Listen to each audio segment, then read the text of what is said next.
Bienvenidos a Inicia.do. Sigue nuestros episodios en Inicia.do. Chris Corsino ha aprendido de dos mundos distintos: la realidad dominicana y el estilo de negocios en Estados Unidos. Creador de Intellisys, Chris establece sus variables para conseguir talento en su empresa. Conversamos con él. ¿Dónde creciste, Chris? Parte en Manabao, eso es un campo de Jarabacoa, y la gran otra parte fue en Jarabacoa hasta los 19 años. Okay. Y después duré como 6 meses aquí en la capital y después me fui para Nueva York. En esa transición del campo a la ciudad y a la gran ciudad, ¿qué cosas experimentaste, qué cosas aprendiste que hoy en día te forjaron ser la persona que eres? Así, no creo que duré lo suficiente tiempo en la capital como para saber de qué la esencia de la capital en sí, pero como decir, en el campo sí me gustaron mucho los valores de la gente campesina, así de trabajo, en especial de mi abuelo, así de la humildad, o sea, esos valores así fueron muy, y el hecho de querer producir cosas, querer crear cosas, eso es lo más chévere. También cierta inocencia en el campo, así, por ejemplo, yo relajo así con la gente ahora, que en mi bachillerato, el bachillerato entero, yo nunca conocí ninguno de mis compañeros que fumara. O sea, fumara cigarrillo, y ahora obviamente hacen... Que siempre sucede, uno siempre se encuentra con un rebelde, uno con un personaje así, que un compañero de clase que uno se espera como que dice, wow, o sea, el más rebelde que bebe alcohol, que fuma y todo lo demás. Pero lo más rebelde allá, bebían alcohol pero no fumaban, o sea, era un ambiente bien chévere.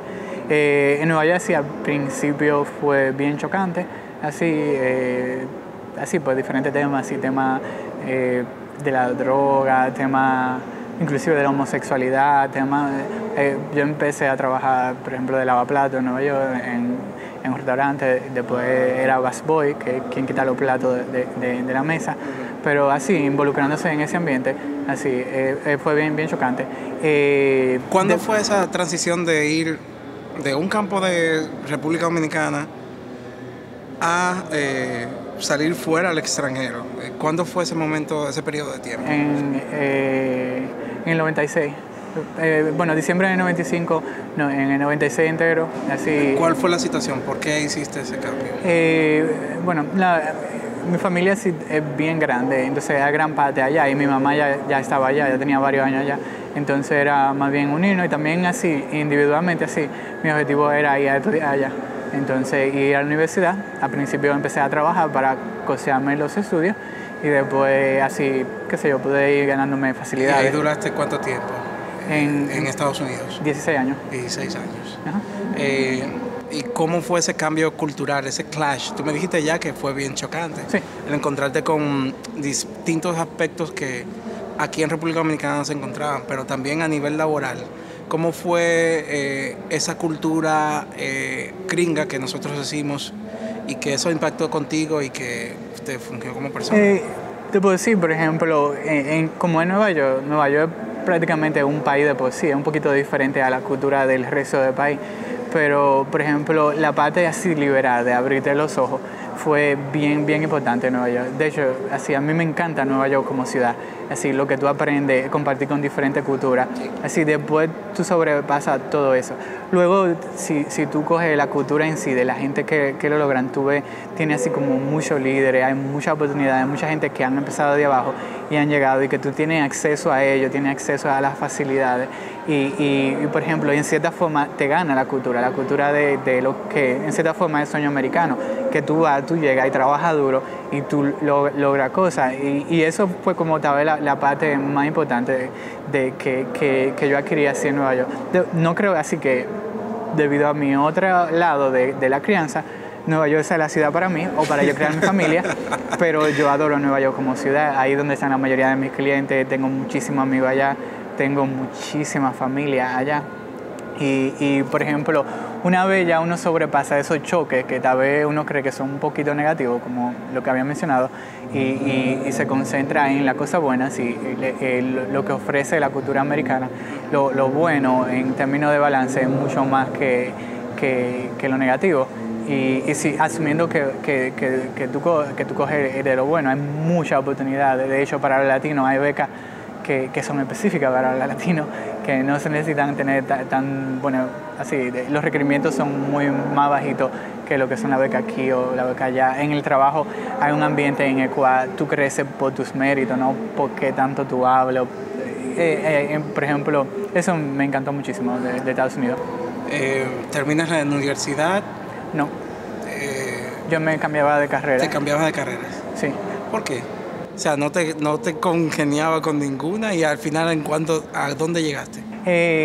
Bueno, a mí yo cogí matemática, computer science y economía, y después iba a coger astronomía. No era necesariamente porque no me congeniaba con ninguna, era más bien porque tenía muchos intereses. Así, por ejemplo, cuando yo salí de bachillerato, mi problema mayor era decidir qué yo iba a estudiar porque me gustaba casi todo. Habían cosas que no me gustaban, que yo pintar o escribir, pero de gustarme así, me gustaba casi todo. Así, yo disfruto leyendo un libro de historia, de psicología, tanto como leyendo uno de tecnología, y trato de leer todo eso. Entonces en economía, así, qué sé yo, curiosidad, cada una de ellas, si yo me viera todavía ahora, yo cojo clase universitaria. Por ejemplo, ahora mismo yo estoy cogiendo una de contabilidad de la Universidad de Pensilvania en Coursera. Estoy cogiendo una de startups, estoy cogiendo una de programación, que son clases universitarias. O sea, en cierta forma, es que yo no, por ejemplo, yo no creo que yo tenga que graduarme. O sea, yo no creo que yo nunca me voy a graduar, yo voy a ser eterno estudiante. O sea, que ese concepto de estudiar, graduarte y ser profesional, para ti eso es... No le cae a todo el mundo. Al final, eso tú crees que es un concepto que errado. Yo no diría errado, tal vez correcto. Lo que sí, que individualmente para mí, así, yo prefiero, vamos a decir, yo me siento más como aprendiendo yo solo y tomando las cosas que me ayudan y poniéndolo en práctica. Y, por ejemplo, otra cosa, desde que yo, por ejemplo, full time trabajando, yo estoy de séptimo de la primaria, dejaba de salir de colegio, de séptimo, me entraba un colmado hasta el final del día, los fines de semana tenía que trabajar, y eso pasó durante el tiempo. O sea, yo siempre como aprendido trabajando, entonces como que me crié así como vamos a decir, en ese contexto, pero yo no diría, yo sé que para mí ese contexto de ir a la escuela que te enseñen no funciona, pero no puedo decir que eso sea malo o bueno. Ok, estuviste trabajando y estudiando al mismo tiempo, sí, en esos tiempos. Siempre. ¿Cuándo fue? Siempre, y si lo sigues haciendo. ¿Tú crees que al final el que estés liderando una empresa o la persona que esté liderando un negocio o emprendiendo un negocio siempre tiene que estar dedicado a estar aprendiendo? No quiero generalizar, pero vamos a decir, porque no sé los otros tipos de negocios, pero yo creo que en el de tecnología sí, en el que yo estoy así, y porque sería muy difícil. Siempre están saliendo cosas nuevas, siempre hay tecnología nueva que tú tienes que aprender así, y uno tiene que ser capaz de aprender por sí mismo, porque el tiempo no te da de estudiar a una escuela o de estudiar a otro sitio, o a veces que el dinero no te da, porque salen demasiadas cosas nuevas así, y tiene que estar, o sea, un aprendizaje constante, asumiendo que necesitas innovar. Si no, en mi percepción o mi opinión, que va a llegar a un punto, si uno no hace eso, que uno no innova y empieza a dar los pasos para desaparecer. Esa es completamente mi opinión, no quiero generalizar.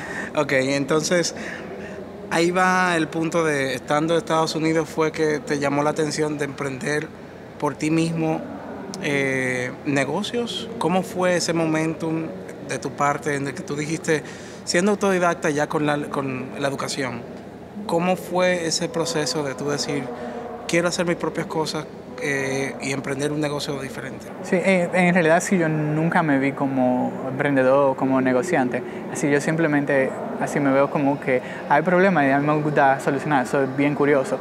Entonces yo quería, a mí me encantaba Nueva York, pero yo sabía que no es una ciudad para mí. Entonces yo quería regresar a la República Dominicana y me di cuenta así que en ese entonces los trabajos así para lo que yo me dedicaba, por ejemplo, para tener un mejor salario o para poder progresar, tal vez se me iba a hacer un poquito difícil. So, yo empecé a buscar ideas así, de qué cosas yo podía hacer desde aquí y que pudiera tener mejor ingreso, pero no tenía una visión de compañía o una visión de emprendedurismo, era más bien eso. Y empezamos la compañía bien pequeño, así mi sueño, o sea, no, lo que yo tenía en mente era, qué sé yo, 2 o 3 programadores ayudándome a yo hacer proyectos para gente de allá.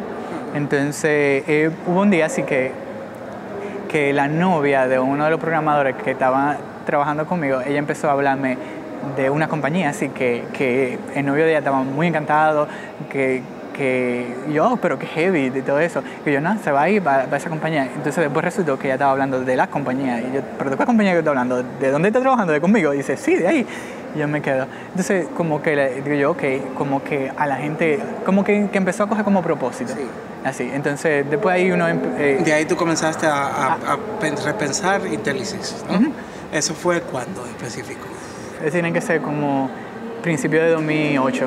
Ok, ya hace 5 años hasta la fecha. Sí. 5 o 6 años. Vamos a decir la primera mitad para ser más específico. Desde entonces, ¿cuáles fueron los próximos pasos y cómo ha ido creciendo esa idea que tú entablaste con amigos, con colegas y será actualidad una empresa que da soporte a otras?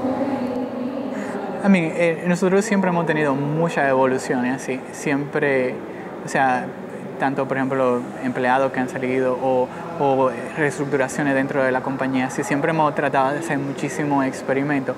Así, o sea que tu clave fue experimentar. Exacto. ¿Por qué el experimento constante? Hay una combinación, bueno, primero en ese tiempo así, cuando ya yo me decidí de enfocarme en la compañía, yo me puse a estudiar Toyota, así, entonces, y de ahí aprendí cómo ellos innovan, cómo ellos tratan de mejorar constantemente. Entonces, de ahí empezó todo, así, de dar como iteraciones e innovando. Y esa fue como lo que empezó esa parte en sí. Y de ahí, por ejemplo, experimentamos con diferentes tipos de gente, así, o con la personalidad, qué personalidad funciona, qué personalidad no, por ejemplo, con los exámenes, cómo podemos filtrar a la gente que tiene talento, la gente que no tiene. Todavía ahora estamos haciendo experimentos. Si tú vas a la empresa y yo te digo cómo funcionamos, es posible que tú vas dentro de un mes y hay cosas que han cambiado, lo más probable. Entonces, pero esa experimentación es parte de la cultura, si yo quiero hacer algo, experimentar como con cosas nuevas. Aunque algo haya funcionado hoy, nosotros tratamos de cambiar al otro día. O tratamos de hacer algo mejor. Así. Y construir eso. Y si algo no ha funcionado, obviamente uno porque lo cambia. Hay personas que siempre se quedan, si funciona, déjalo así. No nosotros. Si funciona, hazlo mejor el otro día. Okay. Así. Busca una cosa que lo haga mejor al otro día.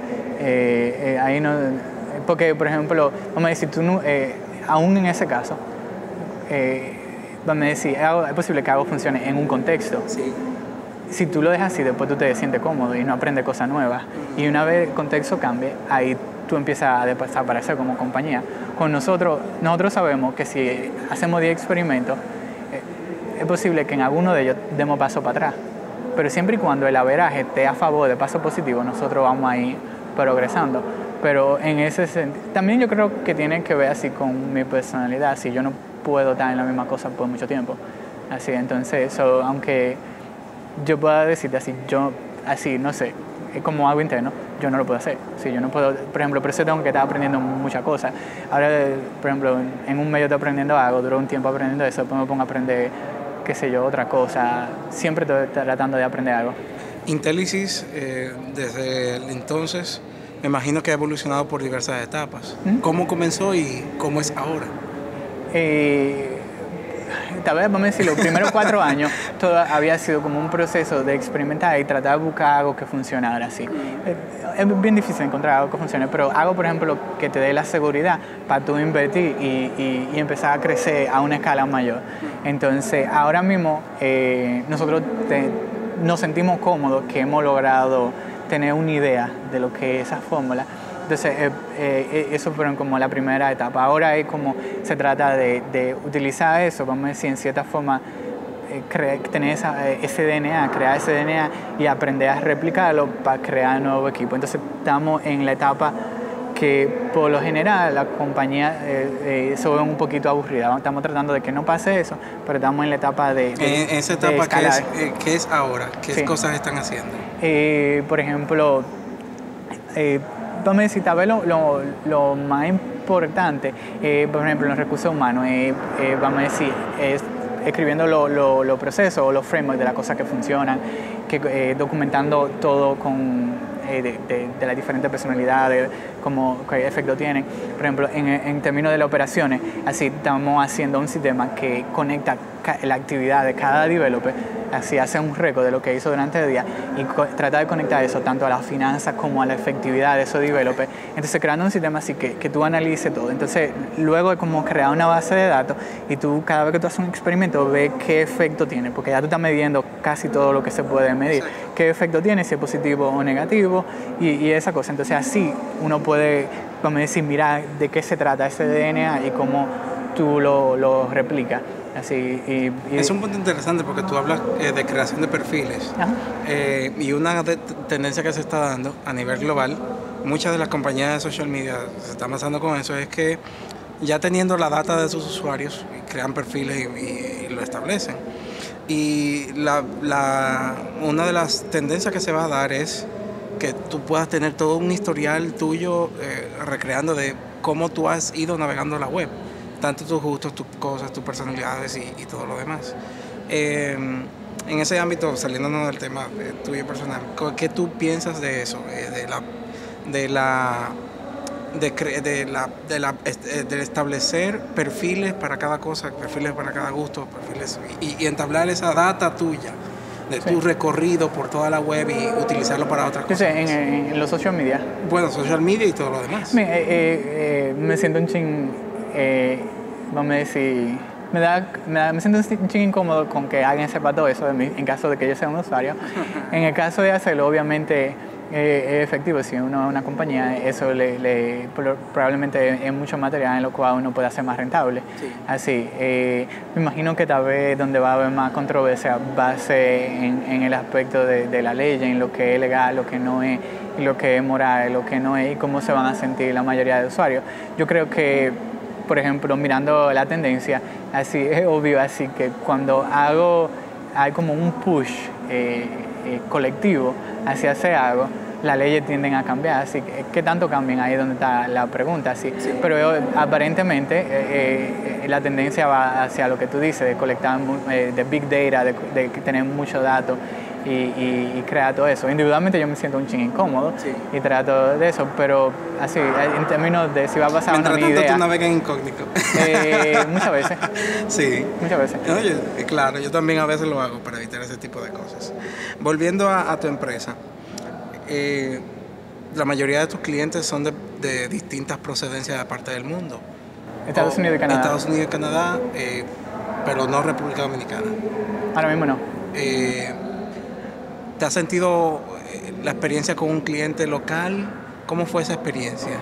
Sí, por ejemplo, nada más hemos tenido una sola experiencia y no está en la columna de lo positivo, pero no, así yo no veo la cosa como positivo y negativo, es simplemente que ahora tenemos mucha demanda allá y no es más rentable el negocio de allá. Sí. Y tenemos más demanda de lo que tenemos oferta en Estados Unidos y Canadá. Entonces, ¿fue muy difícil establecer un negocio de tu parte desde República Dominicana hacia otros litorales? Por ejemplo, me imagino que establecer cualquier negocio de por sí es bien difícil. Como es el único negocio que yo he establecido, no lo puedo comparar con otro. Pero así, pero por ejemplo, vamos a decir, si las cosas fueran fáciles, cualquier pendejo lo hiciera. Pero, o sea, no te lo puedo comparar con otro porque no he tenido esa experiencia, pero sí hay como, pasan muchas cosas en el día a día. El mundo es bien caótico. Un día tienes un problema de una cosa, al otro día de otra, hay veces que se te juntan 5 problemas, sí. Por ejemplo, en mi caso en particular, a mí me encanta eso. A mí me encanta, yo siento como que estoy siendo productivo y que estoy haciendo algo. Para mí, vamos a decir, yo no lo pondría en la categoría de difícil, yo lo pondría en la categoría de que hubiera un reto, en especial porque habían cosas que se salían completamente de mi área de confort. Sí. Por ejemplo, yo era programador, no sabía manejar gente, no sabía la parte que yo de financiera, no había manejado todas esas otras cosas, y fue un proceso de cada vez un reto nuevo, y todavía cada vez un reto nuevo, porque así una compañía va creciendo, tiene requerimientos diferentes. Yo diría que es como un reto que tal vez, que obviamente no hay nada fácil en este mundo, pero si tú lo ves como un reto, tú lo ves bastante positivo, y las dificultades, así tú siempre le encuentras algo positivo que te puede ayudar a mejorar. Hay quienes ven esto y tú mismo te has dado como persona que está con tu negocio, de establecer, de verse a retos diarios, todos los días. Para una persona que está afuera, lo vería como algo cansón o muy estresante. ¿Eso para ti lo es? Bueno, Muy para cansón, mí cansón es yo estar en mi casa sentado haciendo nada. Eso sí es cansón y estresante. El cansón es yo al final del día no haber hecho absolutamente nada en ese día. O sea, por ejemplo, en términos de trabajo, así, antes de yo empezar la compañía, como quiera, yo trabajaba, estudiaba, y todo eso en cierta forma, vamos a decir, uno tiene que elegir lo que te hace sentir bien. Si eso te hace sentir bien, no es cansón, es parte de. O sea, qué sé yo, si a alguien le encanta jugar pelota y pasa el día entero jugando pelota, tú le preguntas, ¿es cansón jugar pelota? A mí es difícil. No, pero a mí me encanta eso. Entonces, en el caso mío, yo estaba haciendo algo que a mí me encanta. Yo lo haría gratis. Entonces, yo no me cansaba. O sea, obviamente uno tiene límites físicos, pero así, en el sentido de ser cansón, no creo, para nada. Con tu empresa, ¿cómo la piensas evolucionar? Ya sé que como cambias constantemente, ¿cuál es la visión que tú quieres establecer de Intelisys en el futuro inmediato? ¿Cómo tú la visualizas? Sí, por ejemplo, nosotros ya encontramos un modelo de negocio que es rentable y creemos que se puede escalar, entonces, que es el de outsourcing. Y tuvimos la fortuna, sí, de lograr competir no por precio, sino por calidad. Y en ese sentido cobramos un premium, lo cual nos permite tener un modelo de 10, 20 años, que, o sea, uno no puede predecir, pero que te garantiza así, cierto nivel a largo plazo. Por ejemplo, a corto o mediano plazo sería escalar ese modelo. Una de las dificultades escalando ese modelo es, por ejemplo, la adquisición de nuevos empleados. Por lo general aquí, por ejemplo, nosotros tenemos como 38 ingenieros, en total la compañía son 40 y pico. Todavía, vamos a decir, un solo cliente de nosotros tienen 200 programadores en la India. Entonces todavía no hay compañía ni gente suficiente para hacer una compañía que hagan 500 programadores, que hagan cierta cantidad. Entonces, desde República Dominicana. Desde República Dominicana, sí. Correcto. Ni siquiera están los programadores suficientes. Y por ejemplo, en parte, o sea, lo que nosotros creemos, y basado en la experiencia de nosotros, hay mucho talento, hay gente que tiene el talento, pero las universidades lo preparan para el mercado local. Entonces, hay como un gap en lo que es el mercado local y lo que es el mercado global. Entonces, nosotros ahora mismo estamos haciendo como un instituto, como ya la gente que trabaja con nosotros de por sí la hemos empezado con ellos desde que se gradúan y lo hemos entrenado hasta ese nivel, que va a replicar eso para crear empleados para nosotros, y en el caso de que otra compañía lo quiera, así, también así. Y tenemos ya casi 2 años experimentando con ese instituto, y por ejemplo en enero, si Dios quiere, ya lo vamos a formalizar. Ahora mismo estamos experimentando con la última iteración de currículum que hicimos, y tenemos me parece que 4 estudiantes en la compañía, y ya en enero vamos a tener 15 en un local aparte. Ahí has estado insistiendo mucho con el tema del talento. Ajá. Para ti, ¿qué tú visualizas en una persona que ya sea que estés laborando contigo o no? ¿Qué tú visualizas en ella que tú visualices y que tú digas, wow, él tiene el potencial, ella tiene el potencial? Por ejemplo, en ese sentido nosotros usamos la estrategia de la vía negativa, que por ejemplo, yo creo que no hay forma de tú predecir especialmente quién funciona, pero tú puedes buscar quién no funciona y evitar eso. Obviamente, por ejemplo, en el caso de nosotros, si alguien no puede programar, tú no le puedes enseñar. O sea, si no tiene talento para programar, eso no se enseña. y eso en el aspecto de talento técnico. Entonces, en términos de la cultura, de la personalidad, nosotros, por ejemplo, hay veces que hay gente que tiene el complejo de superestrella, que son los mejores del equipo, los más inteligentes, bla, bla, bla.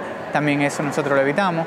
Y hay veces que hay gente que tiene los complejos, me dijeron, borrego allá abajo o víctima, que siempre tienen una excusa, nunca hacen nada porque siempre hay una excusa, que el gobierno, que en la universidad no le enseñaron, que esto, que lo otro, y tú lo ves, siempre se están quejando de algo. Entonces, ese grupo de gente nosotros lo evitamos. Entonces tratamos, si tú te vas, te queda, por ejemplo, hay gente que son bien humildes y que son muy inteligentes, muy dedicados, y esa es la persona que tú buscas. Pero lo más importante es evitar a toda costa la gente que no tiene talento, lo que tiene el complejo de superestrella y lo que tiene el complejo de víctima. Así, evitamos todo eso y eso, vamos a decir, de mi punto de vista, yo no tengo como una fórmula de decir, oh, este muchacho va a funcionar, este no. Y excepto mirarlo trabajar por un tiempo y trabajar con ellos por un tiempo. Y en el ámbito de fórmulas, tampoco tú la tienes para el manejo del día a día de la empresa. Correcto. O sea, siempre un constante experimentar, crear y todo lo demás, cosa que no sucede en un mercado local como el nuestro. Sí, te voy a decir en ese sentido así. Por ejemplo, hay veces que yo hago cosas que para mí no tienen sentido. Así que no tienen lógica. Entonces, pero, por ejemplo, vamos a decir, si tú nada más haces las cosas que tienen lógica para ti, sí, tú estás haciendo una assumption que tú sabes lo que tiene lógica, y hay veces que tú no tienes toda la información. Y vamos a decir, como tú no tienes toda la información y además tú no eres el más inteligente, hay veces que cuando todas las otras cosas no te funcionan, tú tienes que tratar lo que no tiene lógica para ti, para ver si funciona. Y hay veces que en ese caso me han funcionado. Obviamente, tú tienes un contexto en el cual tú puedes hacer ese tipo de experimentos, sí, pero el punto es que porque tú no estás de acuerdo con algo, o porque tú creas que algo no tiene lógica o no tiene sentido para ti, no quiere decir que tú no lo hagas. Si tú haces eso, entonces tú estás limitando. Así, y lo mismo es cuando vienen empleados, que ellos hacen cosas diferentes a lo que tiene sentido para ti. Entonces, en ese sentido, así, por ejemplo, si yo le digo a los empleados, si yo te digo que haga algo, y por alguna razón te digo cómo lo haga, coge eso como sugerencia. Si tú encuentras una mejor forma de hacerlo, hazlo a tu forma. A mí no me importa, yo no me voy a ofender para nada. De hecho, es tu deber, yo quiero que tú lo hagas de tu forma. Sí, muchas veces yo trato de no decirle cómo lo hagan, pero la idea, y hay veces que tal vez yo estoy haciendo algo que lo he hecho de la misma forma que ellos 100 veces, y al otro día yo déjame hacerlo diferente, aunque lo dañe, hace daño, por lo menos ya descubrí que no funciona y no lo hago, pero así, y no tengo problema como fallando, así, y no tengo, por ejemplo, vamos a decir, mi ego, yo tengo un ego bien grande, pero no lo asocio a esa parte de que si es un fracaso ya yo me siento mal, no, sí, como yo lo mejoro. Así, el ego es más como en yo al final del día, cuando yo miro la fotografía entera, que la fotografía entera esté bien. Perfecto. Y los detalles siempre son importantes. Con eso no experimentar. Sí, son importantes, pero también es bueno experimentar.